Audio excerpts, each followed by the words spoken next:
welcome to this week's edition of Makosi Today. I am on my way to Tribes at Mall of the Emirates in Dubai to interview a guy I've been trying to get hold of actually. When I go in and out of Nigeria, I try and get hold of him so that I can go. I actually wanted him to do a photo shoot of me, but we were both getting busy. And guess what? We meet on a flight. I'm like, dude, would you like to come on Makosi today? And he was so humble, and he was like, yeah, I'll do it. He's Big H on Instagram. Amazing guy. I really can't wait to catch up with him, chat, share a meal, break bread with his team too and my team. Stay tuned.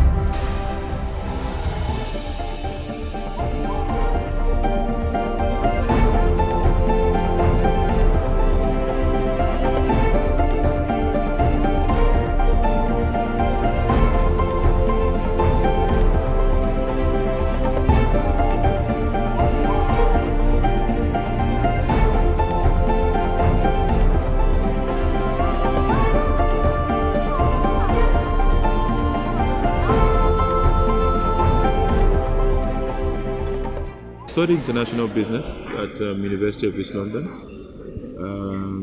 but there's a story to it. Okay.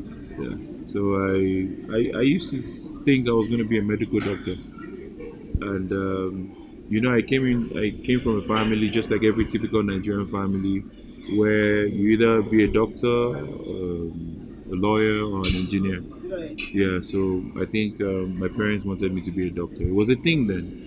You understand? And then I just felt like it wasn't for me. I always failed in school, didn't get the right grades. I failed. I mean, that's a story for another day. Wow. You I've understand? heard you talk about failure at Yeah. one of your Ace Charity Talk, Yes, yeah. yes. So that was the first time that I was actually sharing that story in depth. It's actually a very sad story. I put my parents through a lot, my mom especially. I put her through a lot. I mean, I know how many times she took me. My mom literally took me to almost every state just to get a school. Wow. You understand? Just to get a school, and no school could accept me because I wasn't, meeting up to their cutoff mark. It was so bad that I had written an exam for a particular school. 2 days, I won't mention the school, but 2 days or a day or a week to the exam, they brought the questions for me. Oh, wow. I had failed so much, so they said, let's just help you. So let's. They brought the questions for me. Wow. I looked at the questions, I practiced, I rehearsed with the teacher. I went to the day of the school. I was alone in that room. I still failed. Even after practicing. I'm telling you the truth. Wow. So, I mean, moving from medicine to international business was a case of, I was in the British School of Lome at the time.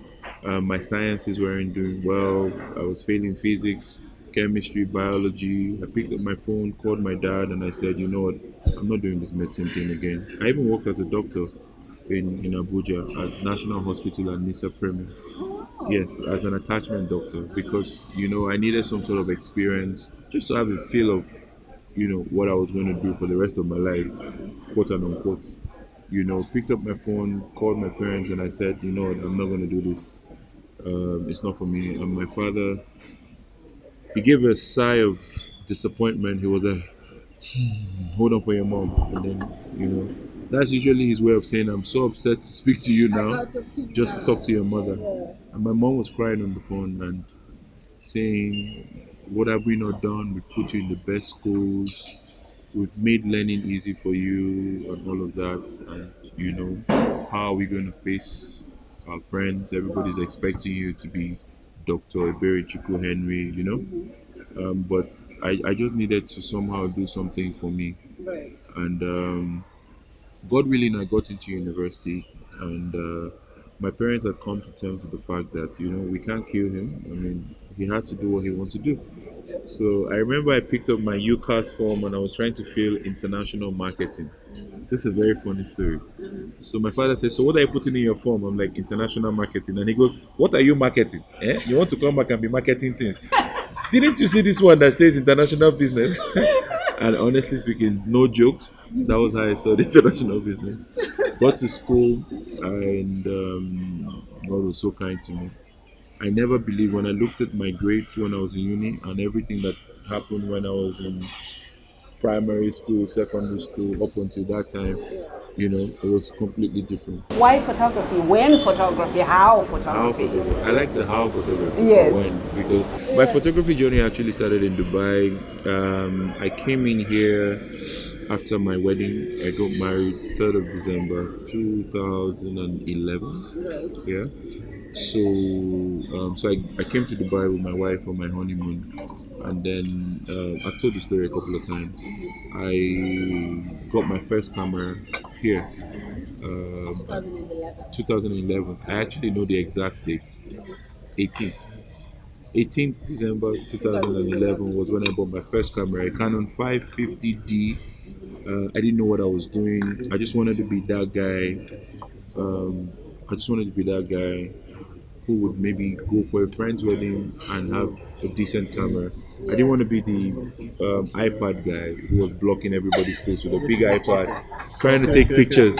So that was one of the reasons why I got the camera. I didn't get the camera because I thought, oh, I've always wanted to be a photographer. But along the line, with my brother's help, I registered Big H Studios. I didn't know what I was doing when I was registering Brigade Studios. I just wanted to register the company, but along the line, I think one of the best decisions I took was not to run a business at the initial stage. I decided to learn the ropes, self-train, go through different online platforms. You understand, just to understand what photography actually is. So I know that it's easy for you to say that there's a huge difference between international business and photography, but look at it this way: I'm a photographer. I'm in Dubai, and I'm doing business.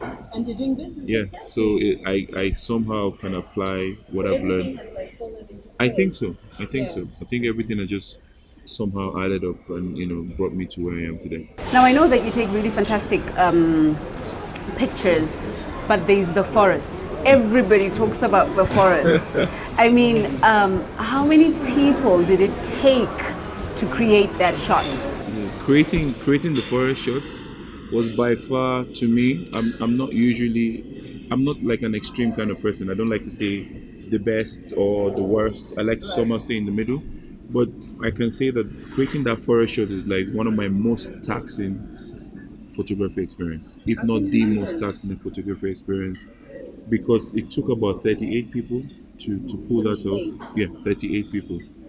It's easy to look at the picture and admire it and and just say, "Oh, Henry did this." Now, that image, if there is any image that had nothing to do with me, it was that image. I think all I did was click. You understand? Everybody else. Yeah. For one, it took 6 months to plan, or more than that. With shout out to my amazing client Hadiza. Giving me the platform to do what I wanted to do. And then I worked with my team and a couple of other creatives. Bringing down that forest into the studio is one thing. Having it to actually look like a forest, suspending it, and all of that, it took a lot of work, a lot of putting heads together, and all of that. And I think that was the day that I started to understand what I was supposed to do with my photography, and that it was more and more and more people oriented than just me being the individual. So you're not into the photography business. You're into the people business. I think that's what drew me to you, the fact that you are. I've seen you do photography classes. You've coached one of my dear friends, Chalia. Yeah, Charlie. Yes, yes. So I've watched you from a distance, and I've watched some of your live Instagram chat shows. And I noticed that you're into the people business.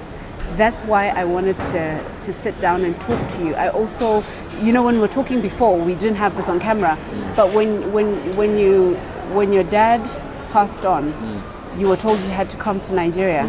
And just tell me what went through your mind when you were coming back and at that very young age. He did well. Everything he did big. So to become like him or to be under his shadows was one of the most daunting taxes of my life. You understand? And I still somehow feel like I'm having to live up to that expectation. You understand? That's how huge a man he was. You understand? But I think deciding to go into photography made things a lot easier from an emotional point of view. I no longer wake up thinking about how I have to be like him. Yeah. You understand? Because it can be depressing, especially when you're following after someone who has become so successful. You understand?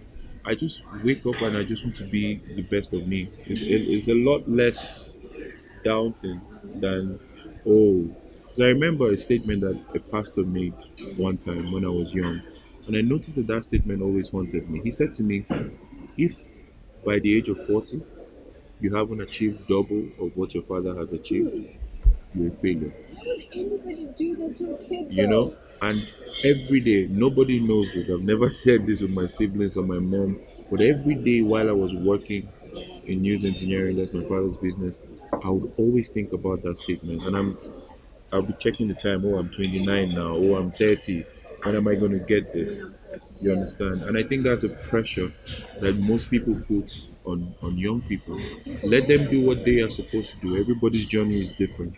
I don't have to have as many businesses as my father or as many houses, but as much as I'm able to live in my own lane and affect the lives of people that God wants me to affect, whenever I live, I want to live happy and fulfilled. You understand? But I think that God would determine whether I live a successful life or not. So you talk about high five, and today we're talking about Instagram. If you would follow one person on Instagram, who would that person be? That's Just tough. one. Just one person. Yes. One person. Well, I'm very intentional about the people that I follow. I don't expect you to follow me back. If I follow you, I believe that you have something that I can learn from you. If I was to follow anyone and get a follow back from the person, Barack Obama would definitely be that person. So the best thing about visiting Dubai, I know you had your honeymoon in Dubai, Yes. and you come and you work in Dubai, like Yes. you do photography. Yes. But what's the best thing about visiting Dubai? Rest. You get to rest. Yes. I hope Sheikh Mohammed Maktoum hears this, because he would love to hear this. And where are you originally from? I'm from Nigeria. Okay, and your favorite karaoke jam? I'm not good at karaoke. Okay, so I sing, Uh-huh. but okay, Perfect by Ed Sheeran. Oh yeah, that one will just make someone cry. On social media, what do you like to post about? I like to post more about inspirational Stuff. quotes. Yeah. Okay, so your all-time celebrity crush. I know you're married, but everybody has someone they look at and they think, That's a tough one. tell That me. no, my old time or all time or old time. I don't know how you want to Yeah. put it. Genevieve, Genevieve. Genevieve And Naji. She And is. Nigerian guys are crazy about Genevieve her. is an absolute stunner. Genevieve hasn't aged from the first time I saw her on TV. And the first time I saw her on TV was 22 years ago. So the messiest person you know is Shegun. I knew you were going to say that. Hands down. Shegun. Shegun is the craziest guy. I can be angry. And Shegun will just give a face and I will just start laughing. Like, Shegun is crazy. right. I know a lot of crazy people, but Shegun tops the list now. And your biggest fear is Pride. I feel that with everything that God is doing in my life, it's very easy to lose focus. It's very easy to assimilate all of that and think you are somebody. I mean, look, I've not met you before, yeah. and you're treating me to this very nice meal with my team, with the paparazzi. It's easy to just lose focus and think that you are somebody when you're actually nobody. So the thing that I pray about the most is for God not to make me lose sight of what is important. Okay, so the most interesting book you've read? Living with eternity in view. Living by, with Eternity in in View. view by Bile Akani. Oh wow. Change your life. It will? I think I completely. need to read that book. It's like saying whatever you do here is your gate pass for there, Wow. and whether you're accepted there, it has to do with how you live What you here. do here. Yeah, so it was a good book. Which life has never been so true. I mean, I know to say as Christians sometimes we tend to think God is a do good get good God. But even if you are going to be at peace with eternity, because once you've given your life to Christ, you're going to spend eternity with Christ. But for you to be at peace with that eternity, you sow the seeds now.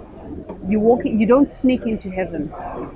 Like I always say to people, there are people when they die, they will literally, because they've lived a life where they can sneak into heaven and find their little mansion and go. Me, I'm gonna be like, hey Jesus, how is everybody up in here? We made it. So exactly. So I always want to live my life in such a way that when I get to heaven, I am like, guys, we did that, we nailed it. You're getting there and you're feeling like you're at peace with how you lived your life here. So thank you so much for talking to me. So we're gonna have some food. Thank you very much for having us. Yes. Thank you for inviting us here. It means the world, honestly, and I'm definitely going to write and tell the story.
So guys, failure and pride. It was such an adrenaline rush to hang out with Big H today. He is such a huge personality. I don't mean personality as in celebrity, but his personality is actually quite huge. And then the drumming, all the music and the food. But the two things I got away, guys, is failure and pride. How to deal with failure. Never giving up when people say no to you or when institutions say no to you. Never ever giving up on yourself and never ever giving up on your passion. And number two, when God elevates you to a certain place in your life, it is important to pray that pride does not bring you down. Until next time, guys, take care of yourself and take care of each other.